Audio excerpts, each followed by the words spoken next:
Korinto 1, verse 18 kayo sa 21. Unang Korinto Kapitulo 1, dili kay unang Korinto 18. Makuyawan mo lang tanay igsoon kay wa biyay 18 sa unang Korinto.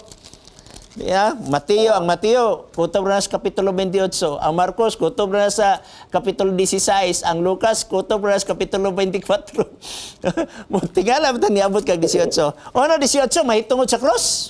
Kaya ito basawa na mahitungod sa cross.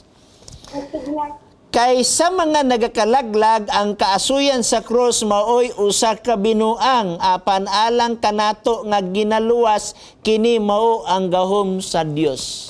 Unsa may imong pangutana igsoon nga wala man may problema ani. Ang kaasuyan sa cross. Ang kaasuyan sa cross, walay problema, oh. Kay sa mga nagakalaglag ang kaasuyan sa cross mao usa ka binuang apan alang kanato ginaluwas mao ang gahom sa Dios. Unsa may kaasuyan sa cross? Ang kaasuyan sa cross mao ni ang manluluwas nga natawo gilangsang namatay ug nabanhaw. Unya giluwas ta. So adunay kaasuyan ang cross. Dili kay ang cross mo'y simbahon. Dili kay ang cross mo'y ludan. Dili kay ang cross mo'y halok-halukan. Ang gingon ni ang kaasuyan sa cross. Go, unsa may follow up? So kung wala na kay pangutana, daghang salamat igsoon sa imong pagpanawag, no?